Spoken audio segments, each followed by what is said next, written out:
Captain Yuna Park floated near the main viewport of Orbital Defense Platform 7, a cup of cold coffee forgotten in her hand. Below, the colony world of Dayong spun in a serene blue and green marble. From here, she could not see the city lights of Koryang Harbor on the night side, but she knew they were there. She had grown up under those lights. Platform control. This is Colony Admin Kim. A familiar voice crackled over the comm. It was her older brother's best friend. We're showing unknown signatures at the system's Lagrange point. You seeing this, Yuna? She pushed off gently, gliding to her command station. The tactical display sprang to life. Her stomach tightened. 12 signatures. Large. Their energy profiles were clean, powerful, and utterly foreign to this sector of space. They matched the profiles in the database. Galactic Council Peacekeeping Fleet. We see them, Admin, Yuna said, her voice calm. She tapped a command. Dayong Orbital Defense to approaching vessels. You have entered Terran-administered space. Please identify yourself and state your intentions. A long moment of silence followed. The ships moved, not with the aggressive surges of pirates, but with a smooth, terrifying precision. They formed a perfect geometric array as they entered high orbit. A new face appeared on her main screen. It was insectoid, with large, multifaceted eyes and a hard, carapaced face. Its voice was a synthesized, emotionless baritone. Terran platform. This is Executor Vel of the Galactic Council. The world you designate Dayong is in violation of Council Edict 77 Alpha, concerning unsanctioned agricultural bioengineering. You have been flagged for non-compliance. Yuna took a slow breath. Dayang's only export was a strain of resilient rice, genetically tweaked centuries ago to grow in Dayang's soil. It was harmless.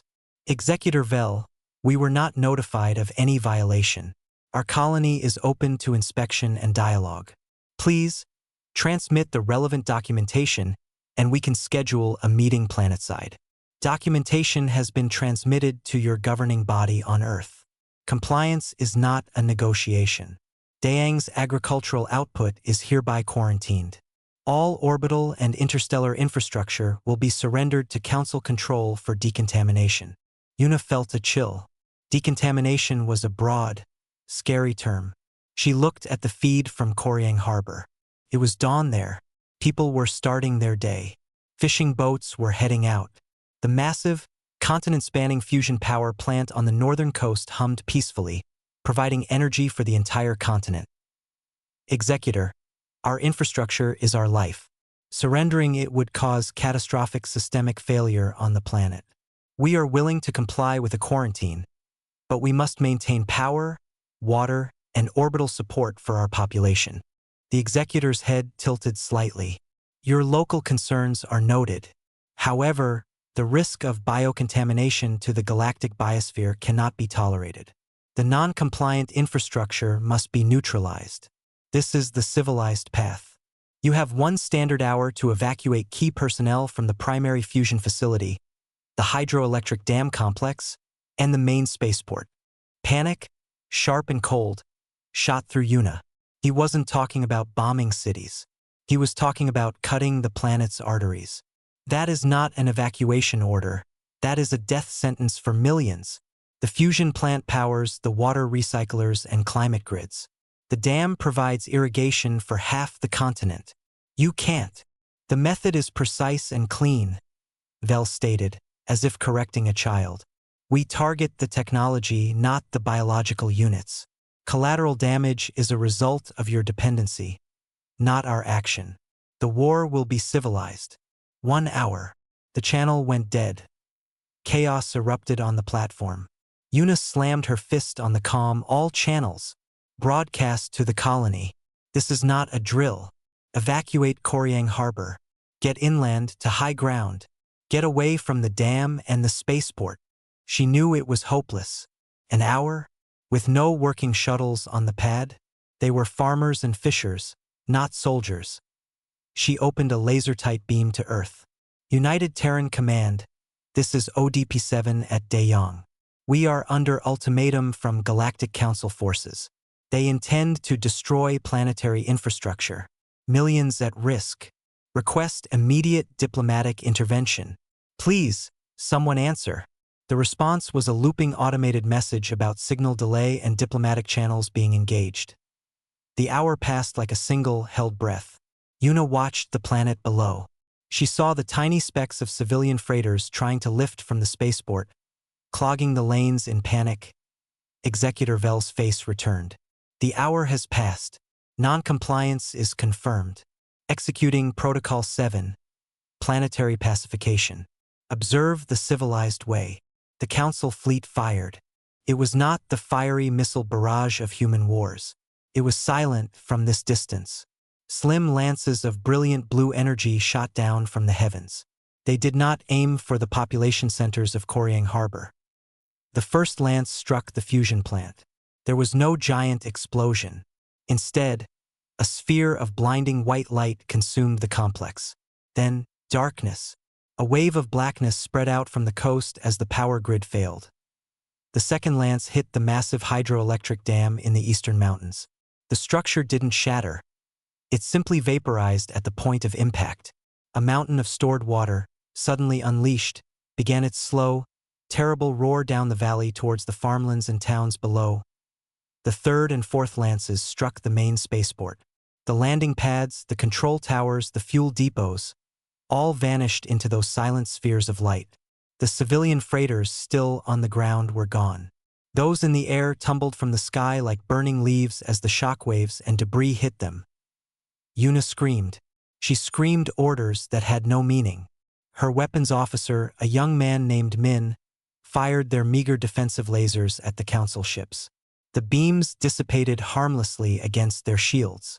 A single return pulse from a Council frigate sliced ODP-7 in half. In the moments before the air exploded out of the command deck, Yuna saw the final images on the dying feeds from the planet. The darkening city, the wall of water, the silent, terrified faces looking up at a sky that had just murdered their future. It was so clean, so precise. On the Council flagship, Executor Vel reviewed the data. Energy expenditure minimal. Council casualties 0. Radioactive fallout none. Plague or chemical agents none. The targets were eliminated with surgical efficiency. The planet's industrial and transport capacity was neutralized. The biological units would now expire due to their own system's failure, not Council action. It was, by all the conventions of civilized conflict, a perfect operation. He filed his report. Pacification of Daejeon complete. Awaiting further instructions. Below, in the growing dark and the rising water, the people of Koreang Harbor and the Daejeon colony began to die. Not from weapons, but from thirst, from cold, from starvation, and from the crushing despair of a world whose lights had been turned off by a dispassionate hand. The silence from the sky was more horrible than any roar. The war, it seemed, was over. It had been very civilized. The news from Daejeon reached Earth in broken pieces. First, the screaming data burst from Captain Unipark's platform before it died. Then, a terrible silence from the colony itself. Finally, the official, polished report from the Galactic Council, delivered to the Terran Parliament with cool efficiency in a secure briefing room deep beneath the United Terran Command headquarters. General Li Min watched the sensor logs for the third time. The images played on the large screen. The silent blue lances, the darkening continent, the wall of water. He watched the timestamp as the last signal from a child's emergency locator beacon in Koreang Harbor blinked out, 47 hours after the attack. He did not move. His face, worn by decades of service, was like stone. His aide, Major Kim Ji, stood rigidly by the door. She had not seen the general so still, so quiet, since the Battle of the Gwangju Tunnels years ago. That had been a brutal, close-quarters fight against border pirates. This was something else. This was a surgery where the patient had been told they would only lose a limb and had instead bled out on the table. They are calling it systemic collapse, Ji said, her voice tight. She read from a tablet. The Council's official statement. The loss of biological units on Daejeon is regretted, but is a direct result of Terran dependency on non-compliant infrastructure. The Council's actions were precise, measured, and in full accordance with the conventions of civilized conflict. No indiscriminate weapons were used. Li Min's eyes stayed on the screen, now frozen on the last image of the dam before it vanished.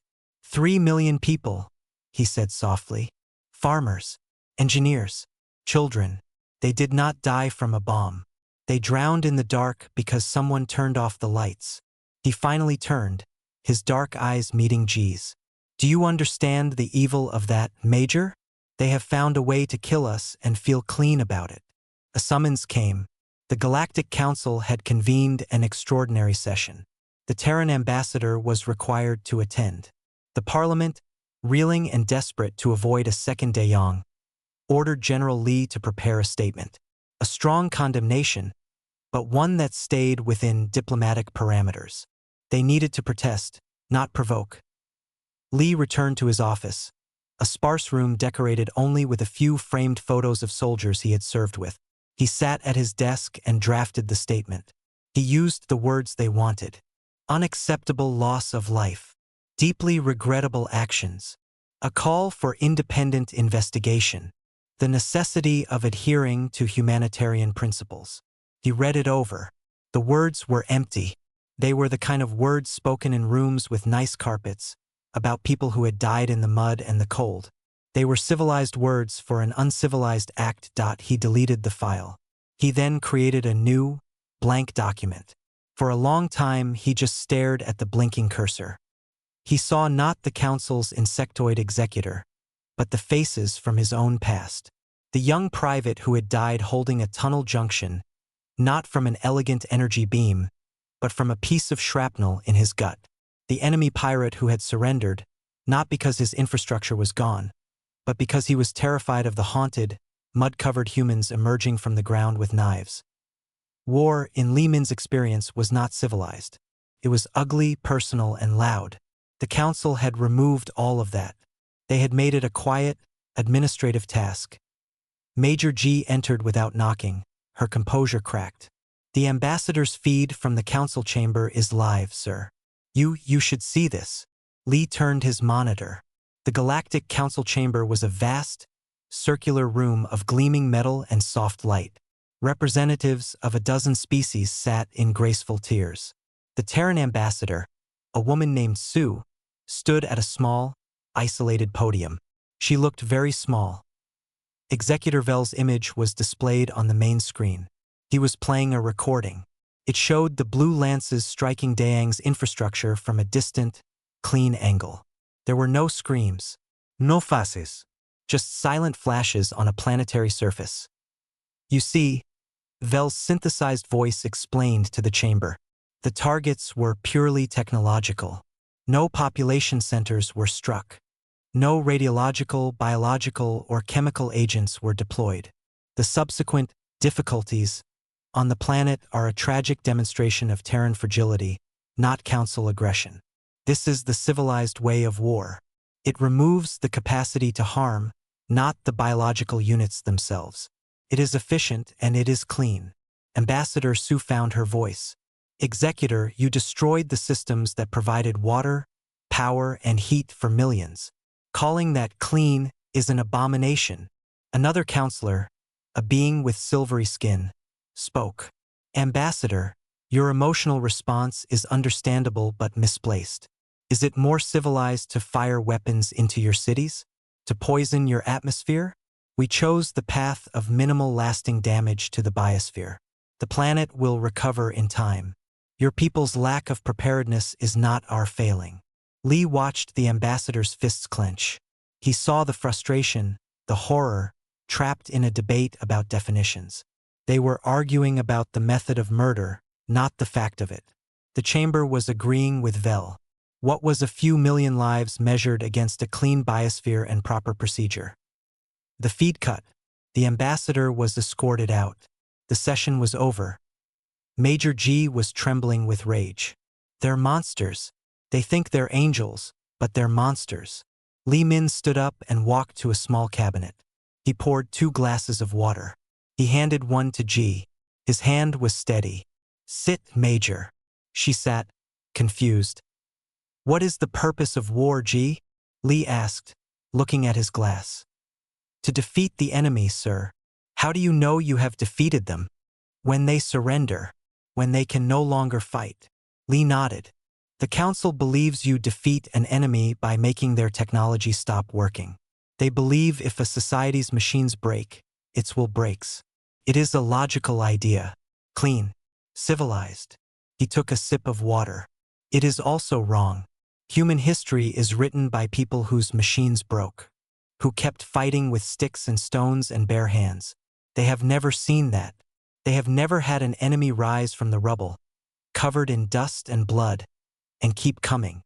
He placed the glass down and turned back to his blank document. They have invited us to a courtroom where the law says killing is legal if you do it quietly. We cannot win there. We cannot even speak there. He finally typed a single sentence onto the screen.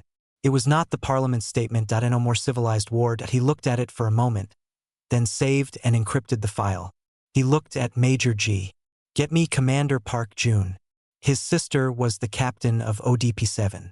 Do it through back channels. Tell no one. Then, find me the personnel files for the engineers from the Guangzhou tunnels. The virologists who worked on the Cerberus plague containment. The old signal corps hackers from the border wars. The ones who think in ways computers do not expect. Sir, G asked, her eyes wide. What are we planning? We are leaving their courtroom, Major, General Li Min said, his voice low and final. We are going to show them what happens when the patient gets off the table and breaks the surgeon's hands. The secure briefing room was known as the Vault. It had no view screens, no networked computers, and walls that hummed with interference fields. It was a void in the heart of the command complex. General Li Min preferred it that way. The room was lit by a single, cold light disk overhead, casting sharp shadows on the faces of the 5 people he had summoned. Commander Park Jun sat directly across from Lee. His face was a mask, but his eyes were red-rimmed and held a fire that had not been there a week before. He had just buried an empty casket for his sister, Yuna. To his right was Major Kim Ji, her tablet switched off, her full attention on the general. The other 3 were curiosities, pulled from obscure posts and retirement lists. There was Engineer Cho, a small, wiry woman in her 60s with grease permanently under her fingernails. She had designed the tunnel networks that won the border wars, turning asteroids and moons into deadly labyrinths. Next to her sat Dr. Lim, a virologist. He was a quiet man who looked perpetually tired, known for his work in stopping the Cerberus plague by understanding its rules so well he could break them. Finally, there was Mr. Kong. He was not a soldier. He was a former signal intelligence analyst, now a composer of experimental music.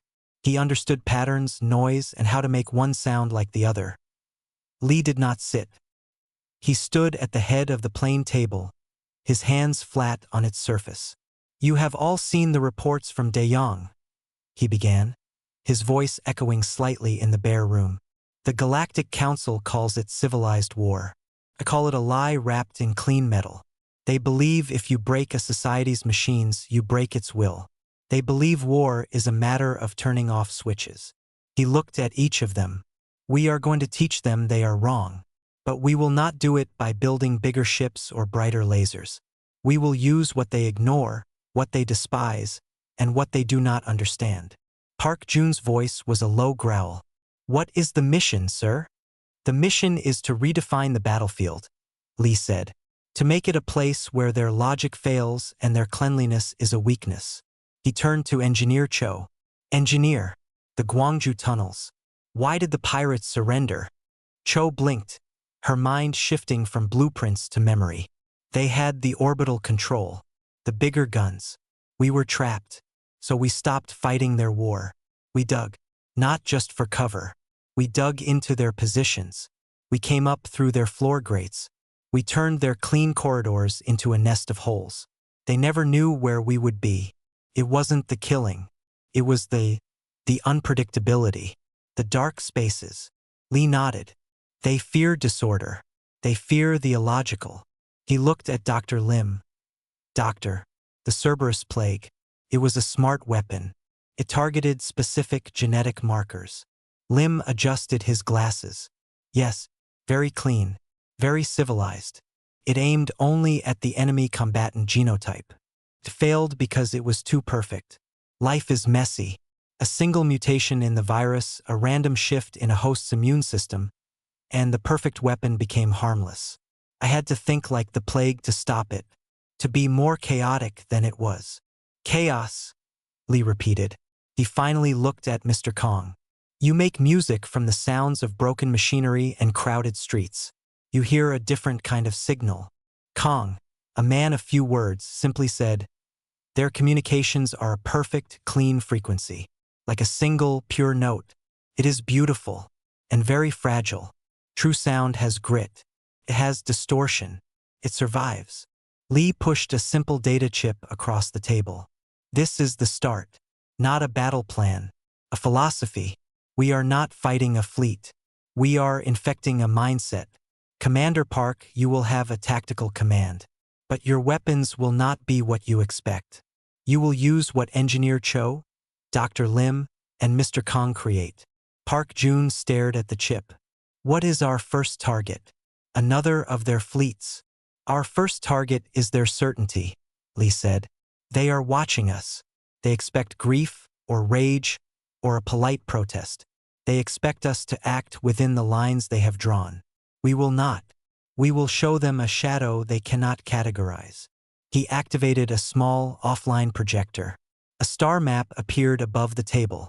It showed a nebula, a cloud of dust and gas called Cygnus Sigma. A Terran civilian convoy was scheduled to pass near it. Intelligence suggested a Council compliance squadron was waiting to intercept it. They will stop the convoy, Lee said. They will scan the ships. They will issue their ultimatum. It is a ritual to them. Play where everyone knows their lines. We are going to rewrite the play. He pointed to the nebula. The dust and ionized gas disrupt their perfect sensors. Create static. Uncertainty. You will take a modified strike group there, Commander. Not our frontline warships. Old freighters. Tugboats. Mining barges. Ships they will see as harmless, non-compliant clutter. Engineer Cho smiled. A thin, hard smile. We can modify mining rigs. Turn their rock cutters into kinetic launchers. No energy signature. Just rocks. Very fast rocks. Dr. Lim leaned forward. Their life support is a closed, recycled system. Very efficient. Very clean. Introducing a non-lethal agent. A mist that causes disorientation, mild hallucinations. It would be simple. It would be a system shock. Mr. Kong spoke softly. I can study the patterns of their comms. Their automated alerts. I can make unpleasant sounds. Screams that are not screams. Music that is wrong. To play in their hallways. Lee Min looked at Park Jun. Your sister died in the silence of their efficiency. You will answer them with noise, with mess, with fear. You will not destroy their ships. You will shatter their idea of what a battle is. You will make them afraid of the dark in the nebula. Park Jun's jaw tightened. He saw his sister's face. He saw the clean, blue lances. He saw the wall of water.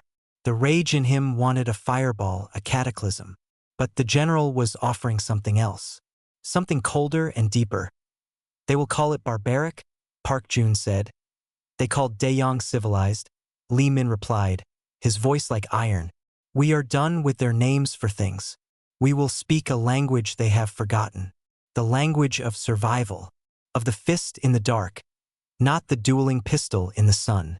He powered down the projector. The room was left in the shadow of the single light. You have 2 weeks.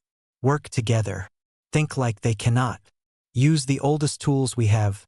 Fear, confusion, and the human talent for making a weapon out of anything. Dismissed. The group stood and filed out, each mind already racing down strange, uncharted paths. Lee Min remained in the vault, alone in the humming silence. He was not planning a battle. He was planting a seed of terror that would grow in the sterile ground of the Council's logic. He was going to show them the monster they believed humanity to be, not out of hatred, but out of a cold, calculated lesson. No more civilized war. It was not a slogan. It was a promise. And the class was about to begin. The Cygnus Sigma Nebula was not a place for a battle. It was a graveyard of old light and drifting dust. Its colorful gases, beautiful from a distance, were a nightmare for sensors. Signals broke apart. Energy readings scattered.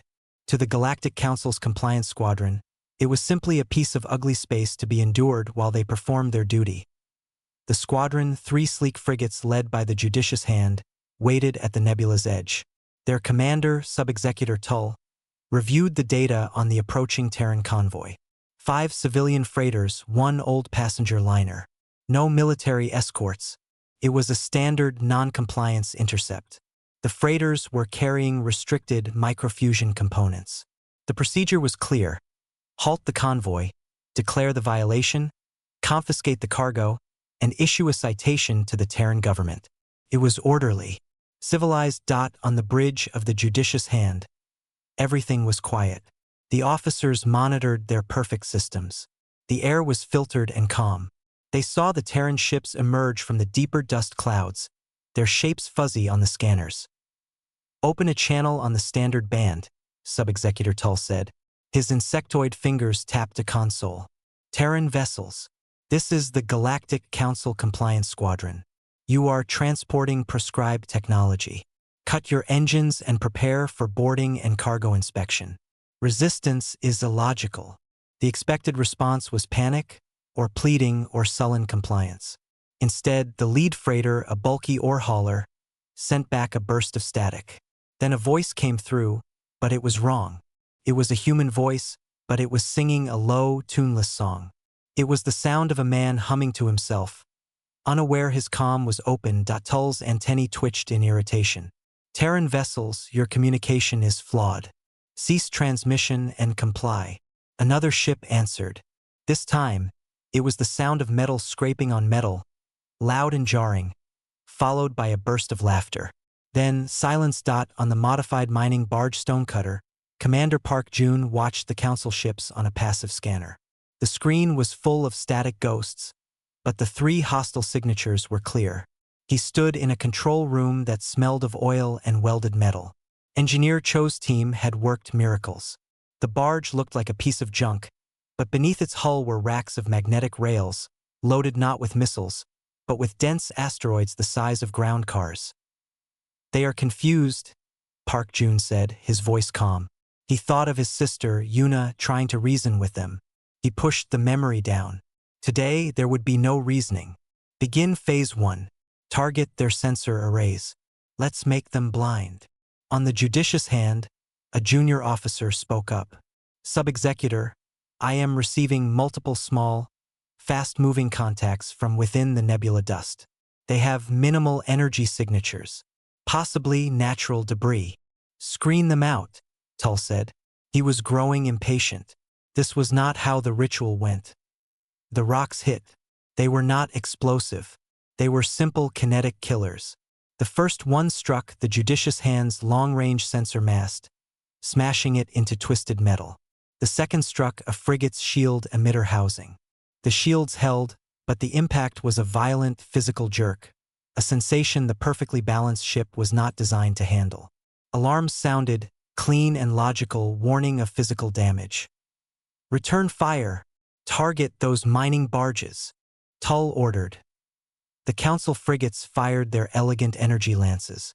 The blue beams cut through the dust, vaporizing a small asteroid. But the mining barges were already moving, not with naval grace, but with the clumsy, unpredictable thrust of industrial engines. They faded back into the dust clouds. Then, the air on the judicious hand changed.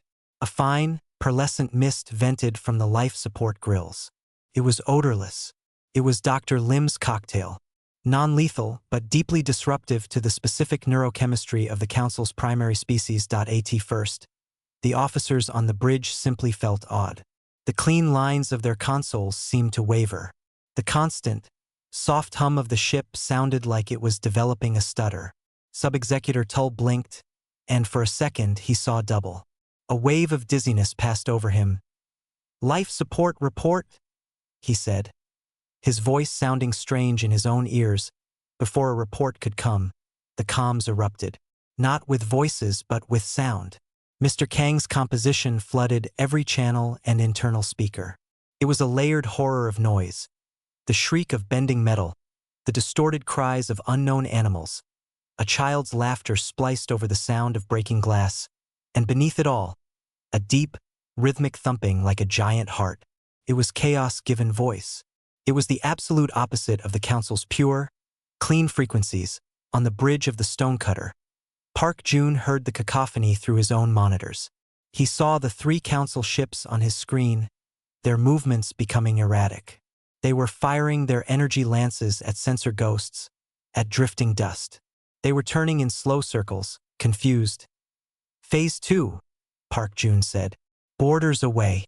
Remember the rules. No killing if it can be avoided. Take the bridge of the lead ship. Small, armored shuttles painted matte black and shaped like jagged rocks, launched from the freighters. They were not attack craft. They were boarding pods, designed by Engineer Cho to look like more debris. They drifted, then fired crude chemical thrusters to slam into the hulls of the council frigates. Their cutting tools were plasma welders, loud, bright, and messy, on the judicious hand. The sound of cutting torches biting through the outer hull was deafening. It was a raw, physical violation. Alarms screamed about hull breaches. The mist in the air made the approaching noise seem nightmarish. Unreal. Sub-Executor Tull drew his sidearm, a precise energy pistol. His head swam. The beautiful logic of his ship was falling apart. He heard the thump of boots in the corridor outside the bridge, heavy, echoing boots, not the light step of his own crew. The bridge door did not slide open with its usual whisper. It was blown inward with a small, crude explosive charge, filling the pristine room with smoke and the smell of burning chemicals. Figures stood in the doorway. They were humans, but they did not look like soldiers. They wore bulky, armored suits scarred with weld marks. Their helmets were opaque. They carried not energy rifles, but large-bore projectile weapons, shotguns. The weapons were ugly, brutal things. One of them stepped forward. It was Commander Park Jun. He did not speak. He simply leveled his shotgun at the ceiling and fired. Boom. The sound was monstrous in the enclosed space. It was not a clean hiss-crack of energy. It was a thunderous, echoing blast that left ringing in the ears and the smell of burned propellant. A shower of sparks and broken paneling fell from the ceiling. Every council officer on the bridge froze. The sound was more terrifying than any weapon they had ever known. It was visceral. It was final. Park Jun finally spoke. His voice filtered through his helmet. Sub-Executor, your ship is ours. Order your other vessels to stand down. Tull stared, his multifaceted eyes wide with a terror he had no name for. This was not war. This was barbarism. It was noise and smoke and things that did not compute. He looked at the black hole of the shotgun's muzzle. He thought of the clean, surgical strike on De Jong. This was its hideous reflection. His antennae drooped. He dropped his elegant pistol, clattered on the deck. "Stand down," he whispered to his communications officer. "All vessels, comply." The battle, if it could be called that, was over. Not a single council life had been taken, but their 3 frigates were dead in space, their crews huddled and terrified, their perfect systems violated by crude tools and terrible sounds. Park Jun walked to the main console. He plugged in a data chip. A recorded message began to play on a loop, broadcasting to the captured ships and out into the nebula. It was just the sounds from De Jong. The last, desperate cries for help from Koryang Harbor, the static hiss of dying comms, the sound of a child crying before a feed cut out forever. Then, silence. He turned and left the bridge, his boarders following. They took nothing. They broke no more systems.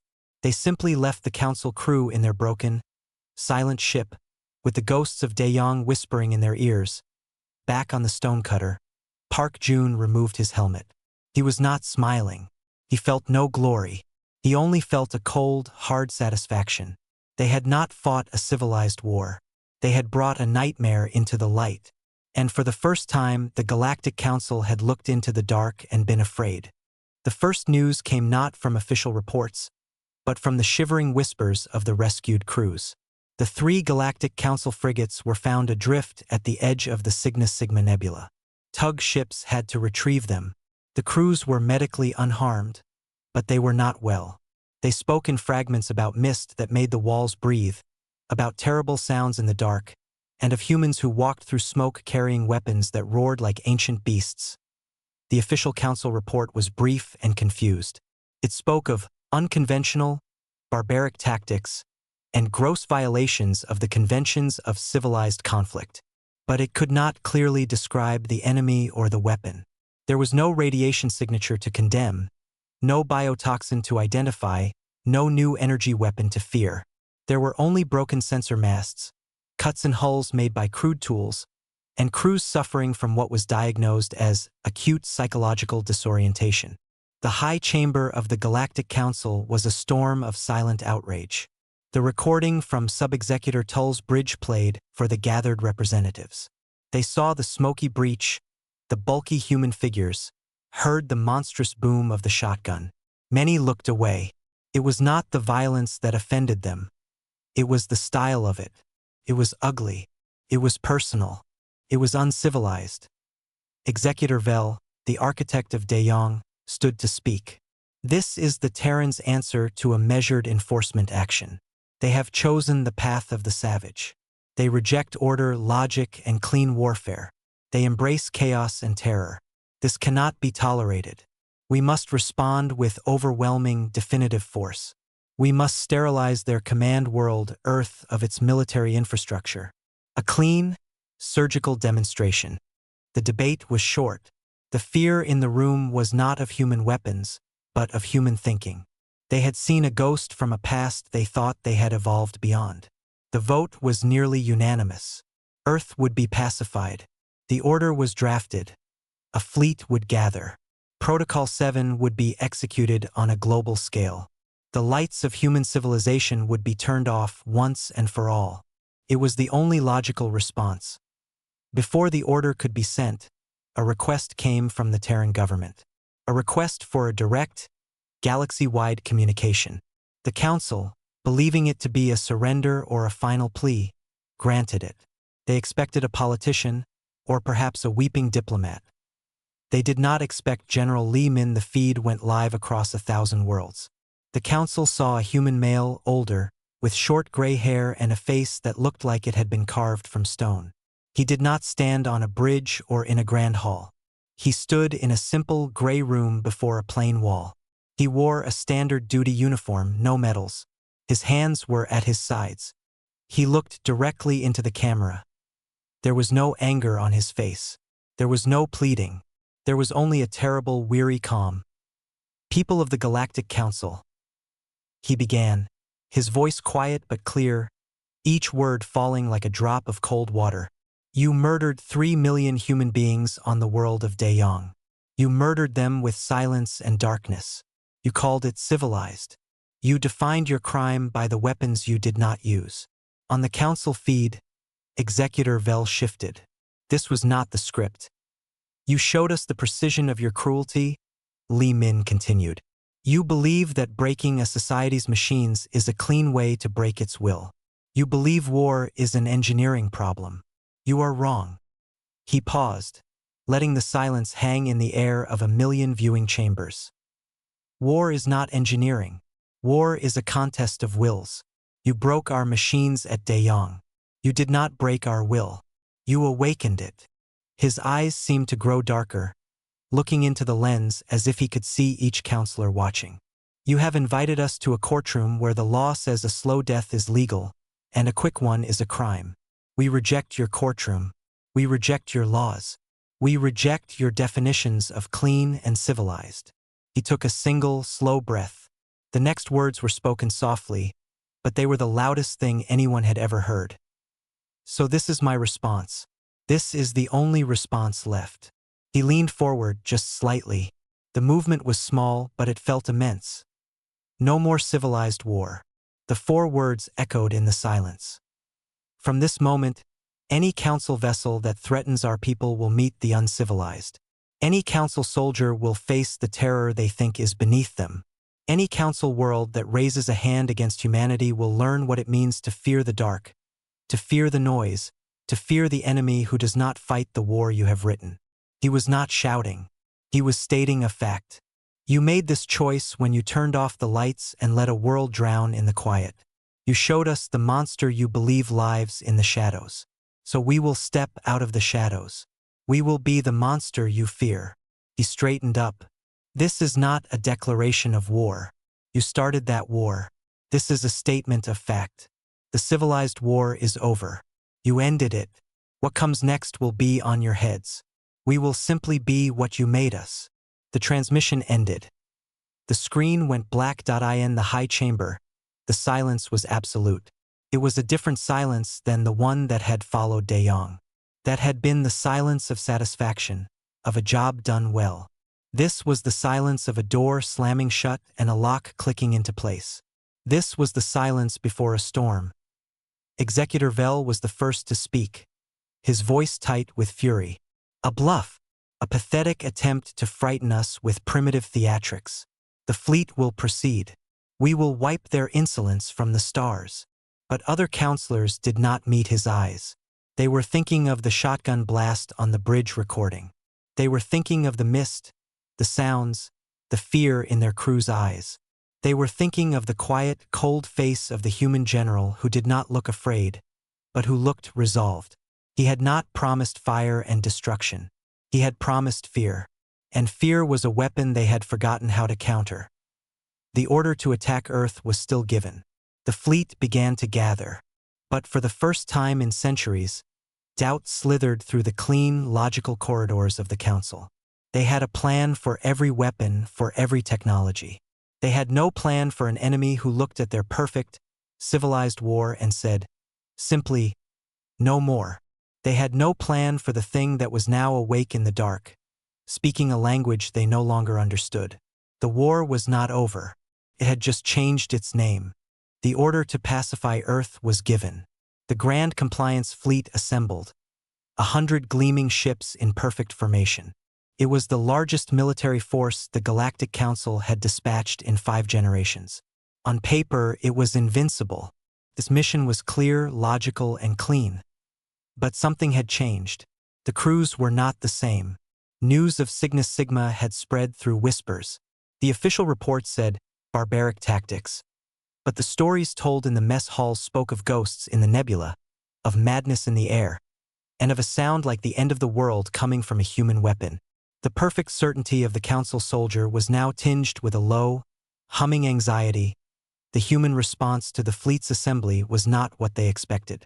There were no grand fleets rushing to meet them, no defiant battle lines. Space around Earth was quiet. The first sign that this war would be different happened far from the home planet. The Council fleet required exotic matter for their faster-than-light cores. This material was refined at only a few facilities in the galaxy. One of the largest was the orbital refinery of Xylos Prime, a beautiful, delicate structure of crystal and light that processed the raw essence of space-time. One shift. The refinery's perfectly calibrated gravity plates began to stutter. It was not a failure. It was a hesitation. A gravity plate would flicker, dropping its load for a fraction of a second before catching it again. Then another would do it. The refined exotic matter, incredibly dense, would slam down with the force of a small earthquake. Supports cracked. Containment fields wavered. The chief engineer, a being of pure logic, was baffled. All diagnostics were green. The systems were perfect. Yet, his refinery was shaking itself to pieces. The hiccups became rhythmic, then random. It was as if the machine had developed a nervous tic. Within a week, the refinery was shut down. Production halted. The cause was never found.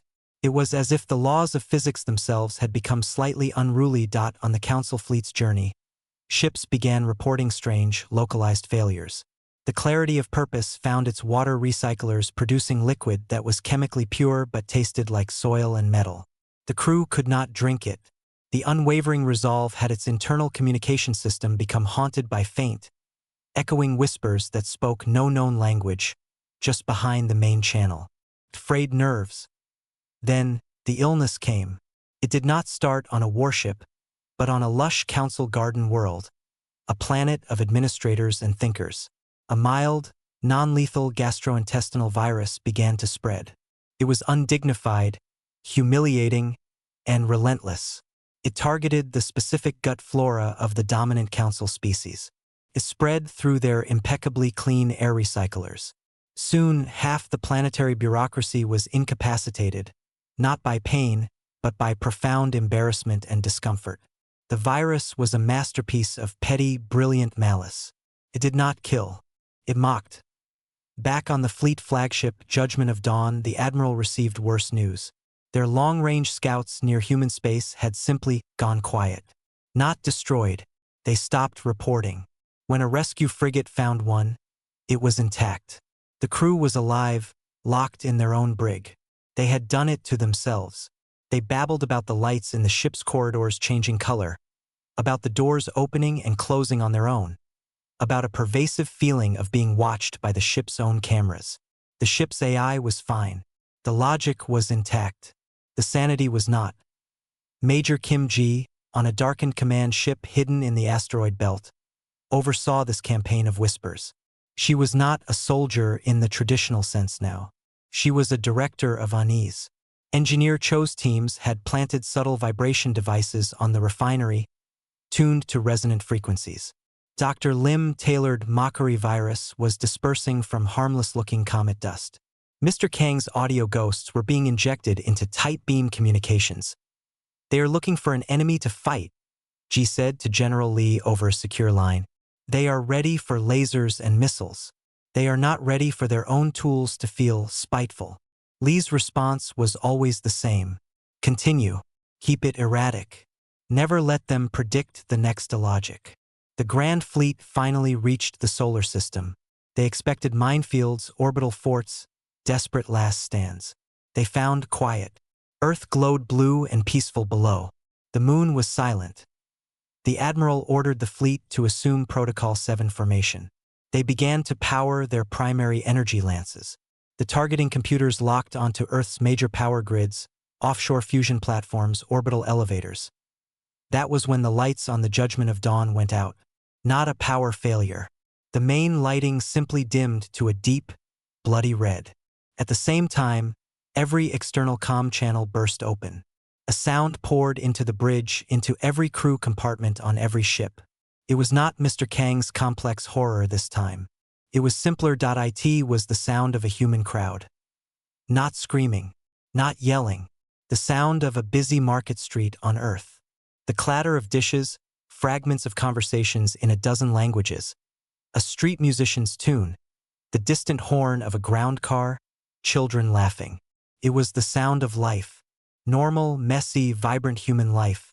It was the sound of everything they had come to turn off. The Admiral stood on his bridge, bathed in red light, listening to the sounds of a city he was about to condemn to dark silence. The sheer, defiant normalcy of it was a psychological sledgehammer. It was not a weapon.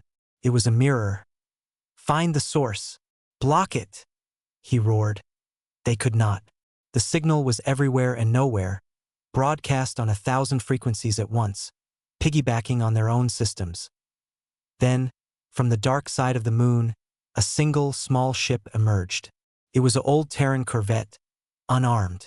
It flew directly toward the center of the massive council fleet. It did not deviate. It did not speed up. It simply sailed on like a ghost ship. Every weapon on the council fleet tracked it.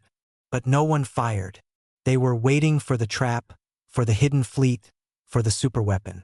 The tension was a physical weight. The corvette came to a stop, hanging in space before the flagship. A hatch opened. A single figure in a simple spacesuit floated out. It was Major Kim Ji. She held a simple metal box in her hands. A channel opened. Not a broadcast. A single, direct line to the flagship. Admiral, Ji's voice was calm. I have a gift from General Lee. A data core.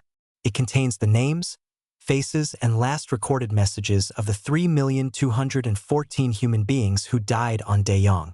You will hear them. You will see them. Before you turn off our lights, you will look into the eyes of the people whose lights you already turned off. She released the box. It drifted slowly toward the giant flagship, a tiny speck against its hull. The general's message is this: you can kill us, but you will have to do it looking at us. No more clean, distant destruction.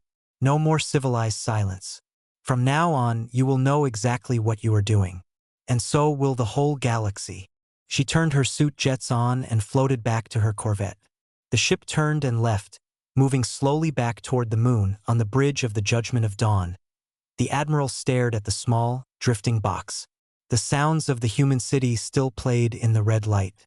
He thought of the hiccuping refinery, the shameful virus, the haunted scouts, the broken crews from Cygnus Sigma. He thought of the cold, certain face of General Li Min. This was not a military problem. This was a sickness of the mind. An enemy that fought with shame and memory and noise. An enemy that refused to be a clean, logical target. He looked at his tactical screen. His weapons were ready. His orders were clear. Protocol 7 awaited his command. But for the first time in his long, logical career, the admiral felt something he had no procedure for. He felt doubt. And he knew, deep in his core, that doubt was the very weapon he could not defend against. The uncivilized war had entered his ship. It was in the red light. It was in the laughing children on the comms. It was in the small box of ghosts drifting toward his hull. The battle was already over. They had just not realized they had lost. The parley was to be held on an airless, barren asteroid designated 776 Tethys. It had no value, no life, no name. The Galactic Council insisted on a location of perfect neutrality, and General Li Min agreed. He chose the specific coordinates: a wide, flat plain of gray dust under the dim light of a distant star. The council delegation arrived first. A single, elegant shuttle descended on whispering thrusters. Its hull was polished to a mirror shine, reflecting the bleak landscape. From it emerged 3 high counselors, including Executor Vel. They wore elaborate robes that shimmered with contained light. They stood in a pool of light cast by their shuttle, creating a bubble of artificial cleanliness on the dead rock. A small honor guard of tall, armored soldiers stood behind them, weapons held in formal, non-threatening postures. They waited from above. A shadow fell across them. It was not a shuttle. It was an armored Terran dropship, blunt and angular, its surface scarred and painted a non-reflective matte black. It did not land gently. Came down hard, landing legs crunching into the regolith.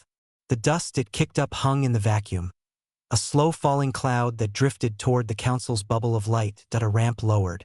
No light came from within. A single figure walked down. General Li Min. He wore a standard-issue combat fatigues, no insignia under a simple thermal coat. He carried no weapon. His boots made solid, quiet thumps in the dust. He stopped 10 meters from the edge of their light, his face in shadow. Executor Vel took a step forward, his robes swaying. General Li, you have requested this meeting. The Council is prepared to accept your unconditional surrender and discuss terms for the demilitarization of your unconventional units. Li did not move. His voice came through the suit's external speaker, calm and clear in the vacuum. I did not come to surrender. I came to give you your terms. A ripple went through the counselors. Vel's antennae stiffened. You are in no position to issue terms. Our fleet stands ready to enact Protocol 7 upon Earth. One command, and your civilization ends. Give the command, Li said. The silence was absolute. The star's pale light seemed to grow colder. Your fleet is not ready, Li continued, his voice a flat statement. Your admiral is looking at a box of ghosts. Your crews are hearing the echoes of a world you murdered. Your ships are wondering which system will betray them next. The will to turn a key is not a switch you can flip. You have lost it. Vel's synthesized voice tightened. We will not be swayed by primitive psychological tricks. We are the Galactic Council. Our logic is supreme. Your logic is a cage, Li replied. And we do not fight in cages. He took a single step forward, entering the very edge of their light. His face was visible now, lined and tired, but his eyes were like dark stone. You came here to meet the commander of a military. I am not that. I am the man you created when you decided that killing 3 million people was civilized. I am the answer to your question. He looked past Vel at the other counselors. The only term is this: leave. Humanity alone. Withdraw your compliance fleets. Revoke your edicts on our worlds. Go back to your shining worlds and your clean wars. And never look our way again. Or what? Vel spat. You will unleash more of your barbarism? Your noises and your sicknesses. Lee's head tilted slightly. No. We will do nothing. That is the term. You will leave and we will be here. You will spend every cycle from now on wondering. When you taste something strange in your water, you will wonder if it is us. When a console flickers, you will wonder. When you hear a noise in the empty halls of your perfect ships, you will jump. You will watch the dark between stars, and you will feel afraid of it for the first time. Because you will know we are there. In the dark you taught us to love, and we are not civilized anymore. He let the words hang. That is your future. That is the victory we offer you. You can have your peace. All it costs is your pride, and the lie you tell yourselves about what you did to Daeyong. One of the other counselors, an older being with silvery skin, spoke, its voice trembling not with anger but with a deep, weary fear. And if we agree, how do we know you will not strike later? How can there be trust? There will be no trust, Lee said, his finality echoing in the void. There will only be a memory, the memory of Koryang Harbor, and the certainty that if you ever make us remember it again, the next war will not start with a meeting. It will start with a scream in your bedroom in the middle of the night, and it will not end until the last light in your last city goes out, not from a clean lance, but from being swallowed by the dark we bring. He took a step back into the shadow. That is the lesson. That is the only rule left. Go home, and pray we choose to forget. He turned and walked back up the ramp into the black dropship. The counselors stood frozen in their pool of light, the dust from his landing finally settling around them like a shroud. The ramp closed. The dropship's engines fired, a violent blue burn that scorched the gray dust, and it lifted off, disappearing into the starfield without a word. Executor Vel stood there for a long time. He looked at the blasted landing scar, at the ugly, chaotic mark left on the neutral ground. He looked at the worried faces of his fellow counselors. He thought of the admiral silent on the flagship, staring at a box of names. He thought of the refinery that hiccuped, the virus that mocked, the sounds of a living city played in red light. He had come for a surrender. He was leaving with a ghost, and the ghost had given him the terms. The Grand Compliance Fleet withdrew from the solar system that same cycle. There was no announcement, no treaty signed. They simply turned and left, their perfect formation slightly less perfect than before. On his ship, General Li Min sat in his quarters. The lights were off. He looked at a photograph on his desk, illuminated by the glow of a status monitor. It was a picture of Koryang Harbor, sent to him by Park Jun. It showed the city lights at night, a delicate web of life, and in the corner, a younger, smiling Captain Yuna Park.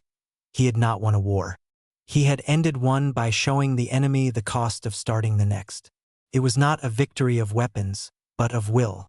A terrible, cold will, forged in the dark silence of a drowned city. He reached out and turned the photograph face down. He did not do it out of disrespect. He did it because the work of remembering was done. For now, he sat in the dark, the weight of his choice a heavier companion than any enemy. He had shown the galaxy the monster so his people would not have to be its victims. He had traded their civilization for their survival. And in the quiet hum of the ship, he wondered if the ghost he had become would ever be able to leave this room, or if it would sit here, in the dark, forever watching the door. The galaxy learned a new lesson that day, that humanity's true power was not in its ability to build, but in its absolute refusal to break. And that sometimes the most civilized thing to do is to promise quietly to be a civilized people's worst nightmare. The ceasefire would hold, not out of peace, but out of a dread that was finally perfectly understood.